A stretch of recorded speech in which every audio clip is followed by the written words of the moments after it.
What is going on, beautiful people? I hope you are having an amazing day. Welcome back to another episode of the Thrive Forever Fit Show.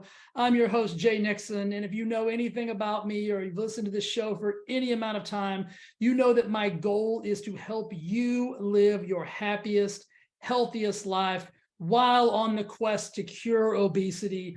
And I just want to say from the bottom of my heart, I am immensely grateful that you spend your time listening to me rant and ramble about all things health, wellness, abundance, and opportunity. It absolutely means the world to me. Today's episode is sponsored by my brand new weight loss transformation program called Flex. Flex stands for a flexible lifestyle eating and exercise program. And my promise is this: it will be the last program you ever need to purchase. It is a weight loss program that is not a diet. I know that just blew your mind. This is not a diet. There's no pills, potions, or false promises that you have to purchase. There's no fad, no covers of magazines, no doctors in lab coats. This is real deal lifestyle transformation that is going to change your life forever. You will never need to do another diet. You're going to get expert level support and accountability. You're going to get transformative information about how to eat, when to eat, what to eat. There's 3 reasons that people struggle with weight loss. It's too much, too often, or the wrong combination. They're either eating too much food, too often, or they're eating the wrong combinations. And I'm going to help you fix all 3 of those. Thousands of people just like you have ditched the depressive diet roller coaster, have come on board with the Thrive Forever Fit Flex program and are transforming their lives. We've got clients that have lost 10 pounds in the first 7 days, 15 pounds, 20 pounds. We've got clients that are over 130 pounds down. Guys, I promise you, this is the last program you'll ever need to purchase. And I am more than honored to offer it to you so that I can help you on your journey. All right, let's get to the show. You guys are in for an absolute treat in this week's episode. I am speaking with the founder of LowCountry Gold CBD, Dave Douglas. Dave is one of the most fascinating humans I've ever had the pleasure of speaking with. He started out his life and or career in the casino business in Reno, Nevada, then in Colorado. He's been a monastery school teacher and founder of his own school. He's adopted 4 kids from Kazakhstan. He's a pilot. He's a captain. He's done pretty much it. I said, Dave, have you been to the moon and you're just afraid to tell me because you just don't want to sound like you're overblowing everything? And obviously he laughed and he has not yet, but it wouldn't surprise me if Dave decided to go to the moon. Guys, you're in for a great show today. We're going to talk about CBD and all of the amazing benefits, from controlling anxiety to helping chronic pain, depression, mood, anything and everything. Dave's going to tell you his story of why he created LowCountry Gold and how it is one of the premier CBD companies in the country. They are USDA organic certified, which is really rare. Go to lowcountrygold.com to check out all of Dave's amazing products. If you're an Instagram fan, you can go to LowCountry Gold on Instagram. Follow Dave, follow his company, follow his journey. And if you're a CBD peep, you're going to want to grab some of these. I have personally tried all of Dave's products, and they are hands down the highest quality, amazing. Go check them out and check out this week's episode. I know you're going to love it. Dave, welcome to the podcast. How you doing? I'm well, thank you. Thank you very much. Man, I am so excited to talk to you for a number of reasons. As we were talking before I hit record, your bio is extraordinary. I mean, like I said to Dave before we started, I was like, he's done everything except for go to the moon, unless he just was trying to be modest and didn't want to include that in the bio. But man, you have got quite the story. Everything from running your dad's casino, running your own casino, starting a school. You're a pilot. You're a captain. You've raised 6 kids. You started this new, beautiful business called LowCountry Gold CBD. It's like you've got such a story, man. I want to kind of unpack this. Like, how did you get to where we are today? Like, how'd you start all this? Well, first of all, hearing you say it, I feel tired. But no, so I was born and raised in Reno, Nevada. Not too far from you. And my father was an early one of the early guys in the gaming business that when it became legal. And and we were always in Reno. We were never in Vegas. And so that was kind of the family business. And Colorado legalized gambling back in 1991, and I moved over there, and we had a few casinos over there, and then we've since sold them. I actually have a son who's third generation now in the casino business, and so Wow. and then my brothers. I have some brothers, two brothers in Nevada that are still involved in the gaming industry. So, Very so cool. that's kind of where it started. I was the only one that got out of Nevada, so good or bad, but I had to experience other things. But yeah, so so I was living in Colorado, and we had a casino there that we ended up selling it, so I kind of lost my day job. And myself and Jeannie, my second wife, had just adopted 4 children from Kazakhstan.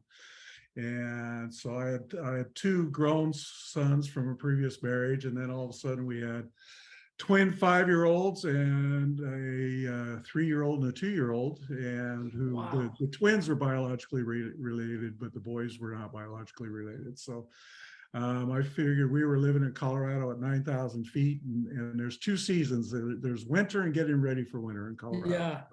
and when you're that high. So we decided to move south, and we kind of threw a dart at the dartboard, and the Charleston, South Carolina came up.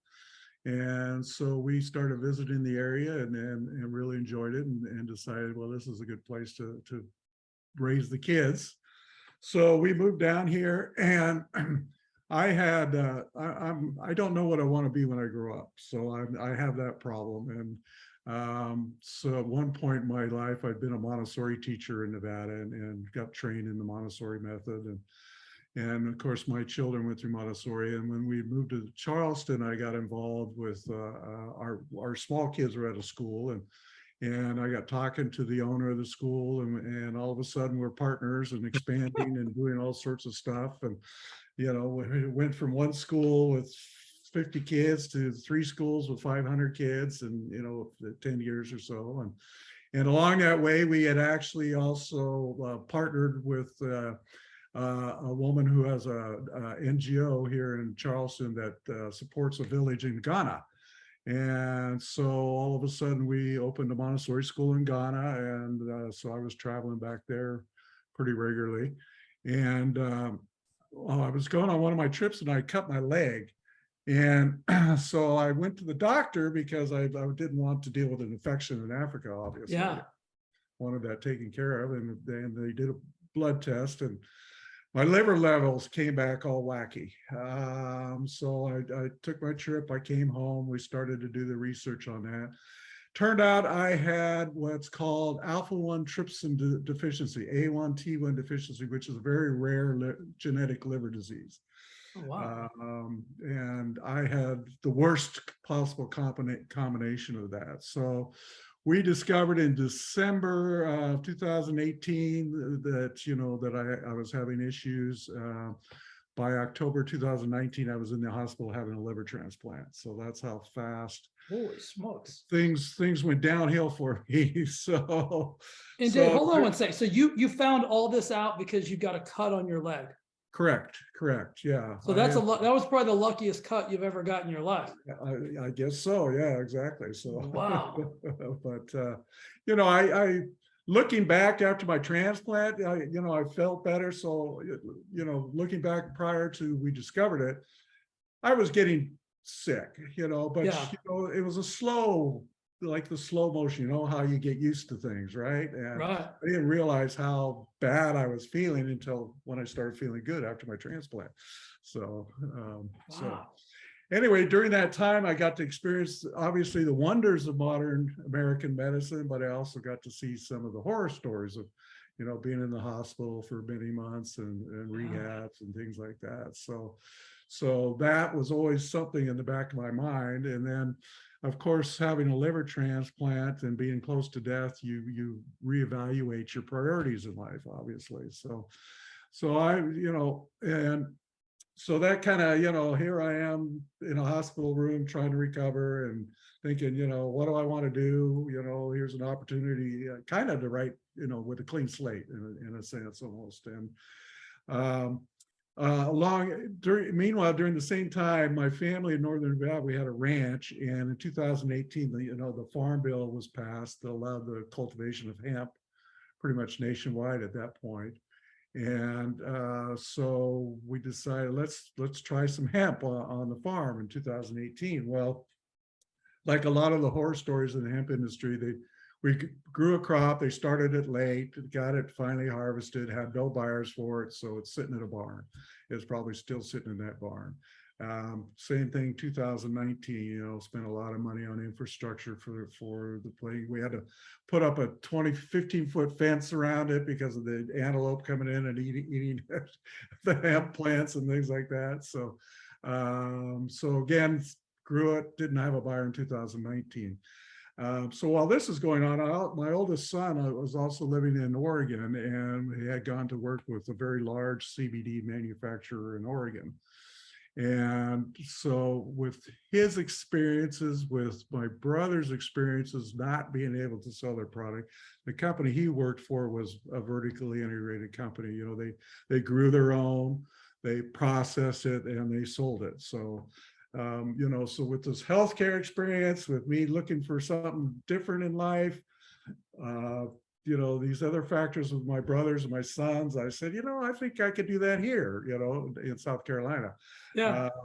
We don't have any marijuana laws down here. There's no medical, there's no recreational, so welcome to the South. So Yeah, absolutely. I'm from Texas, so I fully understand what you're into. Right. Yeah.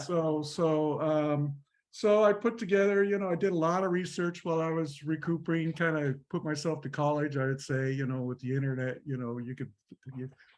sometimes you don't need school anymore, but anyway, Right. So I did a lot of self-education and put together 6 friends as investors, and we went out and we bought a ranch about an hour outside of Charleston, not a ranch, excuse me, a farm. And we started on this adventure. So that was 2019, we purchased the property.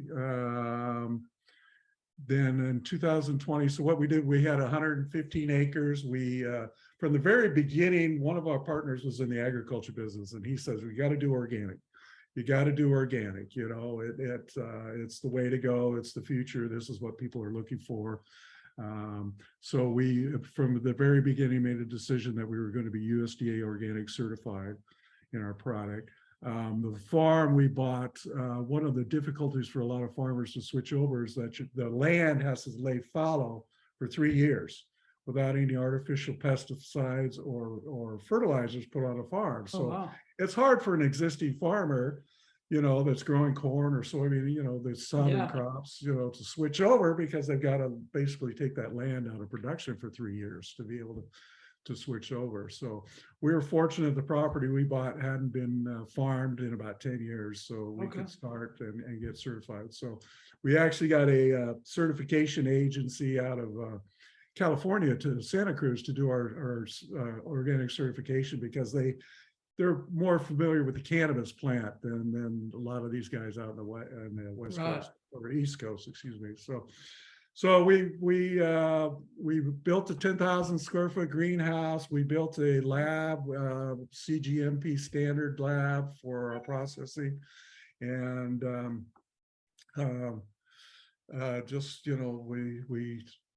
it took us almost 2 years to finally get product to the market. But with trying to build things during the pandemic and all the supply chain issues and that kind of stuff. So we finally came to market late last year, and now we're just trying to tell our story and show our product, which we think is a good product. Dave, did you didn't know anything about CBD, hemp, anything before you took on this endeavor? So I'd been a CBD user, an occasional user, not like a, as you probably know, a lot of the secret of CBD is taken on a regular basis. Consistency, yeah. Correct. And I was not. I might have, hey, I got some pains. I would take some CBD and but I wasn't a regular user of it. Ironically, since my transplant, the drugs I take for anti-rejection do not allow me to take CBD internally anymore. So I am so I can do it topically. We have a balm, so I can use the balm and stuff like that. But I'm no longer able to take ingest CBD myself. Right. With the creation of the company, was it simply just I mean, I know you said you spent some time, all that time in the hospital and recovery and the medications and all this stuff. Was there the allure of the naturalness of it and the, for the anti-inflammation and all of those things, or what was the initial draw? No, it was the benefits of the hemp plant, and more than just CBD, but also fiber and grain and all the different, the hemp plant's got about 10,000 uses. So what really attracted to me was, all of the things that the hemp plant could do. And to me, it seemed like, the way to kind of get into the market and make some money so that you can explore other avenues was the CBD, direction. Right. And making basically a medicine, it's a natural medicine that unfortunately is not studied as much as it should be, but that's changing now. Yeah. So, what have you learned since day one, right? You buy this farm and you're going to create this organic product. I mean, what have you learned about CBD that has been transformational and maybe some of your education, like, as you've moved forward? Because I think it's been around for, I'd say, a little while now, but I still don't feel like there's a vast amount of knowledge from the layperson's perspective. Now, somebody who's really into it, probably so, but like somebody like myself, the reason that I'm attracted to like an all natural anti-inflammatory or chronic pain is I've got psoriatic arthritis and I've never used a medication. Like I've never used a pharmaceutical. right. I don't even like to take Advil. So for me, it's interesting because I'm looking at it from an anti-inflammatory standpoint. Mm-hmm. The pain is the same thing, right? If I can reduce the inflammation, then I'll reduce the pain.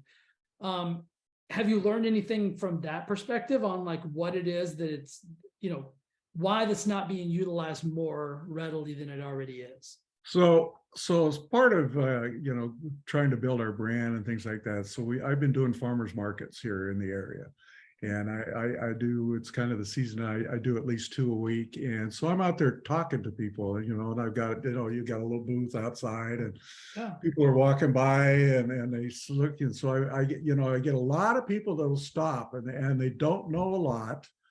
They've heard of it. Lots of people have heard of it. They don't quite understand how it works. They're afraid it might get them high. Right. There's a lot of that, especially with some of the older people, but so that's what, that's the thing, is the education component with this. For so long, cannabis was demonized in our country, and and so a lot of the knowledge was probably lost that we have to rediscover about it. So yeah, I mean, the people that know, the people that walk straight up to the booth, I know they're a CBD user, right? Yeah. So they're there to check it out, maybe compare it with what they're using, things like that. And the ones that are kind of circling the booth, they're the ones with the questions. So then eventually they'll get, they'll come on up and we'll start talking about it. And, I sell a little gummy 2-pack, for $5. So, if somebody wants to try some, there's been, just in the last week, there was 2 ladies that older ladies came by with bad, knee pain. Yeah. So I said, I had a little sampler. I said, here, try some of this and take a walk around the farmer's market. And both of them came back and bought some balm, because of the relief is there for that. So yeah. So again, I think it's just getting it out there, getting rid of some of the myths behind it. I think, doctors aren't I don't know if a lot of doctors are really educated about it. I don't know how much that is taught, in medical school. Hopefully, I would say very, very, very minimal. I mean, as a guy who's a nutritionist and I deal with food on a daily basis, most of them aren't even educated on food or, natural supplementation. So I can't imagine their level on CBD is at an extremely high right, mark. So right. it's up to podcasts like this and guys like you to get the word out there. I think back to my earlier life. I used to consult for the NFL. And so I would go to all of the NFL alumni. I'd go to all of the chapters around the country, every team.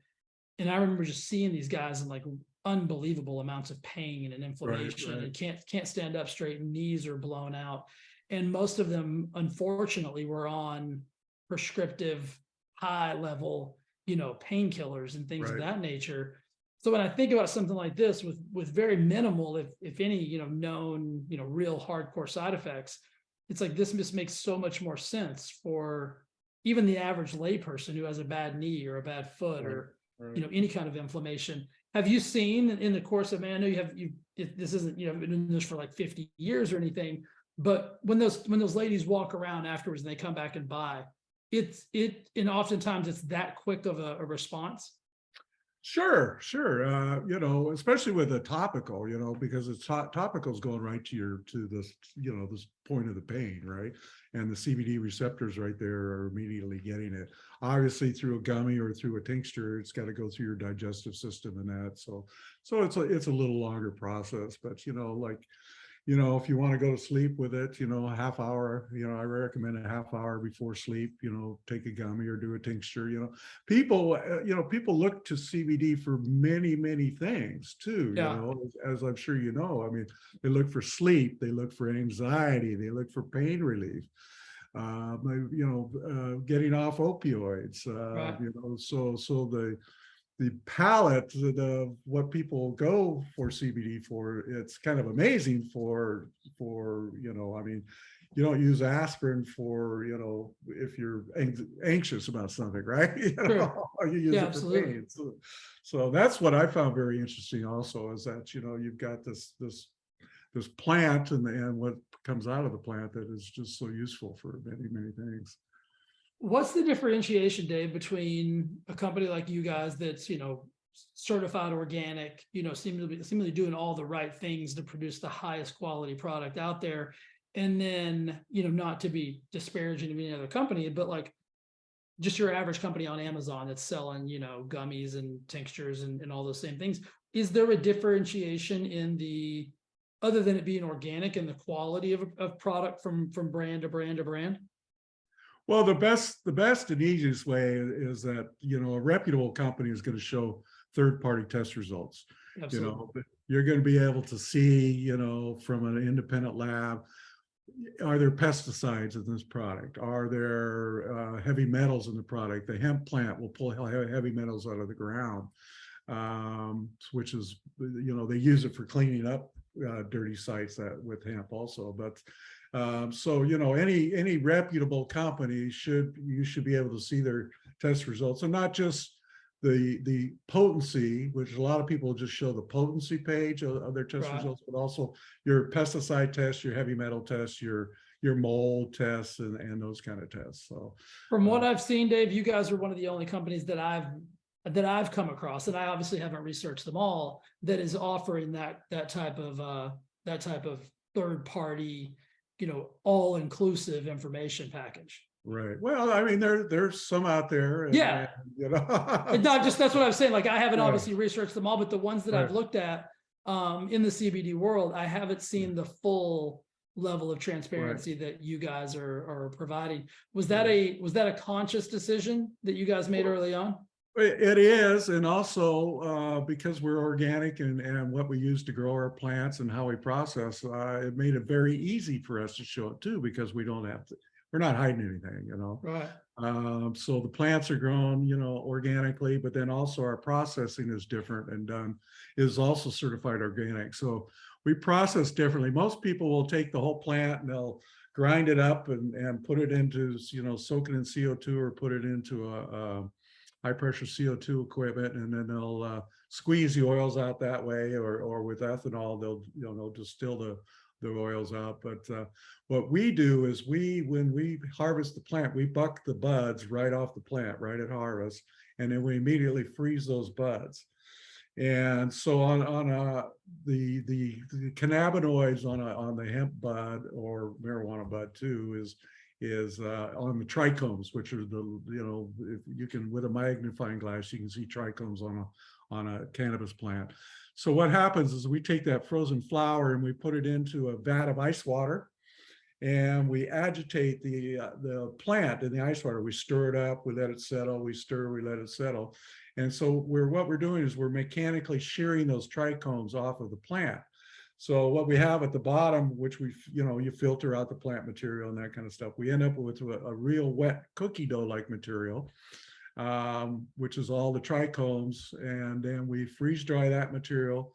And then we take that and put it into, it's like sugar at that point, brown sugar, and then put that into rosin bags, and then we press them with heat and heat and pressure to create our oils. So we don't, the fire department doesn't come and check out my lab because I don't have explosive equipment. I don't have explosive flammable materials in our lab or anything like that. So while the process is a bit inefficient compared to the big machines, we feel that you're getting the pure plant material from us, the pure trichomes at that. That sounds very unique. That doesn't sound like the process that most companies would undertake, because it sounds it's a little bit more labor intensive, it sounds. It definitely is. It's a little, a pound of hemp, the way I process, I'm getting less material out than somebody who might process it differently. It came out of the marijuana world. It's called bubble hash, is what we make, and so it's long time been used with marijuana users, connoisseurs and that kind of stuff. So there's other companies do it. There's not a lot of us, but we're out there doing it, and again, we think it just makes a better product for us. Absolutely. Now, you said you mentioned like the all the different modalities this can be used for, pain, anxiety, depression, sleep, focus, mood. Like when you start to unpack all of those, I mean, is that one of the sticking points or selling issues? Is that something that does all of these miraculous things all in one particular plant, or are most people just interested in like one of the many? So, I mean, talking with people on the street, I think they generally come to it looking for relief of one thing, right? They have a bad back, or they can't sleep or something like that. And then I think that definitely with the experienced users, they discover the other benefits to it. What's interesting is I can't say that we do all this stuff, Right. I can't say that, yes, we will fix your back. Right, absolutely. Like that, because of this whole conundrum with, the FDA, and the FDA's kind of thrown their hands up with it and is looking to Congress right now to, I guess, give them guidance. So, so that's kind of hurting the industry because, the less quality operators are still allowed to operate and that kind of stuff, whereas I think the good players in the industry want some regulation, Yeah, for sure. For sure. So you think with that regulation, that'll then give you guys the ability to start to focus in more on the multitude of benefits? Yeah, well, I would hope so. I would hope that they would give guidance, and then then you can say yes, this does work for this, or this does not work for this, but that's all out of our hands. That's all with the FDA and the government, Right. So Dave, the best way for people to find out more information about LowCountry Gold would be what? We have a website that everybody does, right? LowCountryGold.com. We're nationwide, although, organically we're trying to grow here in the Charleston area. Yeah. we've shipped. Well, I've got customers in California. I got customers pretty much most states. So we're getting out there. We're a small company, but we got a heart, right? I've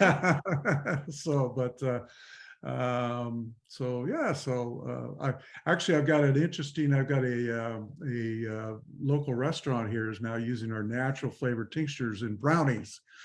Oh, And wow. yeah, so it's kind of a retro CBD brownie because there's no marijuana in South Carolina. Oh, that's really cool.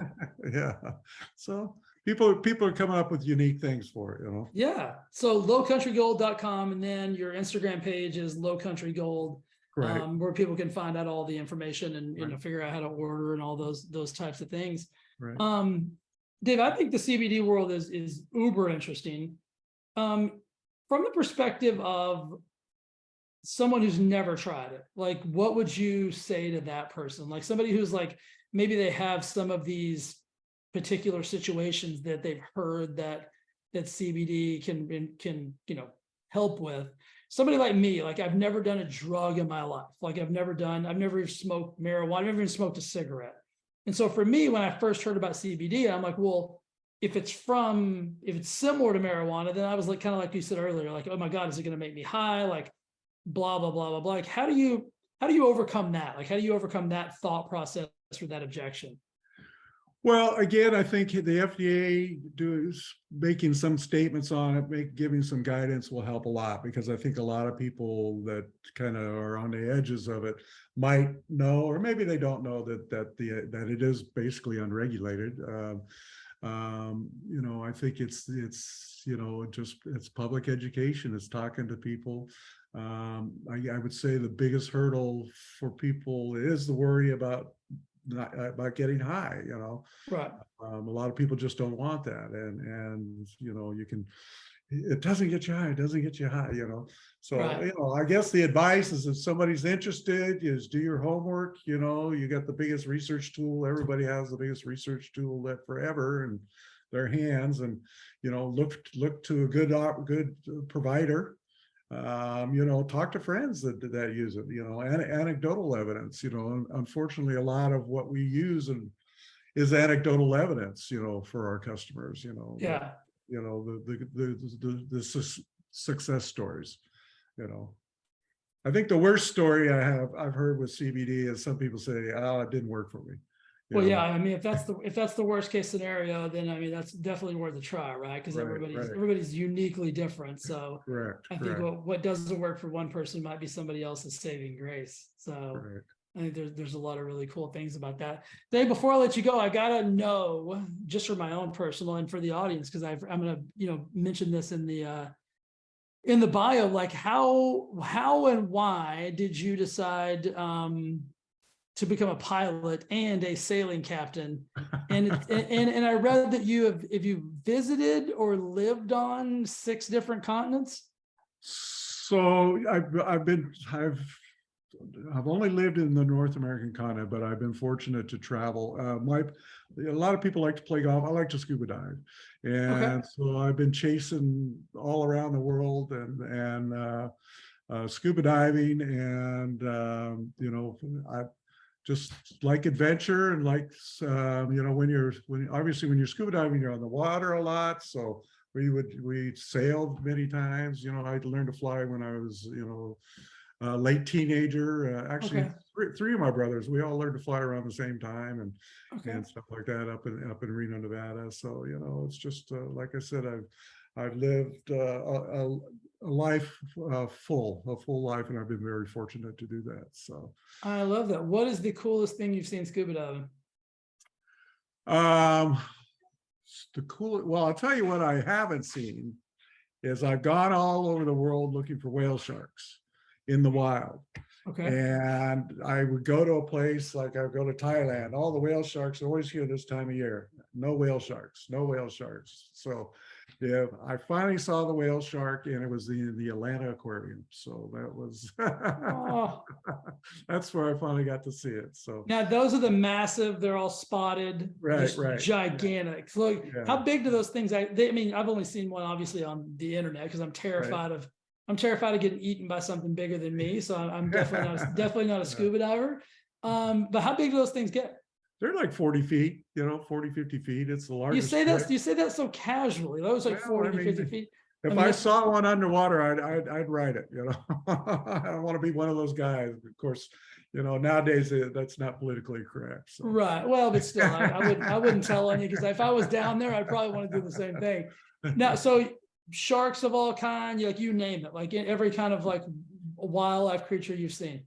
Oh yes, I was on a dive trip on what they call a live board, where you live on a boat, and down in the Galapagos, and our first dive is they tell you, okay, because there's currents, you got to jump in the water and you got to sink to the bottom really fast, grab onto the rocks, or else your currents. So you jump in the water, you go down as fast as you can, you get on a rock, you hang up, and then you look up, and it was just like on Shark Tank. You know how all the hammerheads are swimming around them?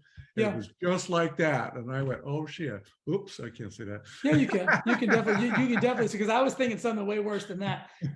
So wait a minute. So if you went down and then you looked up, that means you had to pass these jokers Correct. At some point. Correct. It turns out that they're very skittish and they don't bother you at all. So really? Yeah. I've never had a shark experience where the sharks have been aggressive, So that's all just TV stuff where you see it in there. I mean, I'm sure it happens, but yeah, but they're not out looking for Dave. Like no, they're not at all. So now, can you still scuba dive with your liver situation? Yes. Is that? Yep. Oh, Yep. Awesome. Yeah, but they told me don't do football anymore or anything like that. No MMA fights or anything like that. No boxing. But, no, scuba dive is fine, thank God. So Okay. Do you still fly? Do you still? I haven't flown in a few years. It's been a while since I've flown. So okay.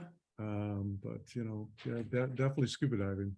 Well, you're definitely quite the adventurous guy, Dave. It's been an absolute pleasure to talk to you. And I've tried. I was lucky enough.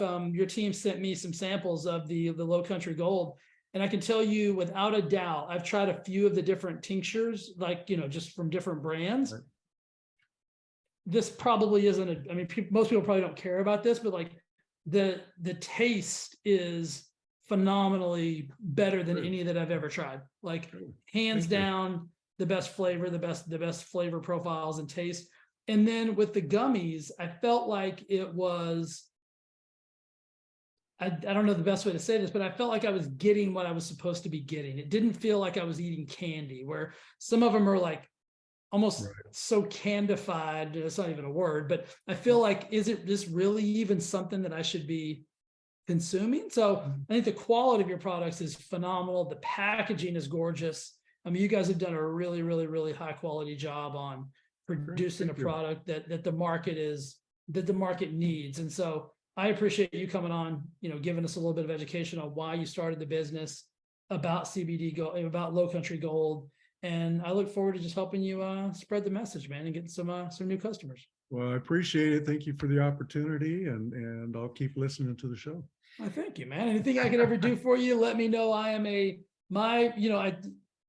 lot like you. Like, you sound like you really love people and love helping people, and that's really my mission in life. Is I want to help as many people as humanly possible just live their best life, and doesn't matter. And I don't care how they get there. I just want to be a resource and help them, get to what it makes them happy. Right. Well, good. So great, Dave. I appreciate you, brother. Thanks for coming on the show. Thanks. And we'll talk to you soon. Take care. All right. Bye, guy. Bye. Hey, before you go, I'd just like to say thank you again for listening to the Thrive Forever Fit podcast and watching on YouTube. It means the absolute world to me. And if you would do me one favor, and that is simply subscribe and review this podcast on whatever platform it is that you enjoy it on. YouTube, Apple, Spotify, doesn't matter. I would absolutely be so grateful and so thankful if you do that for me. Thanks again for listening, and I'll see you again next week with an awesome episode. Bye.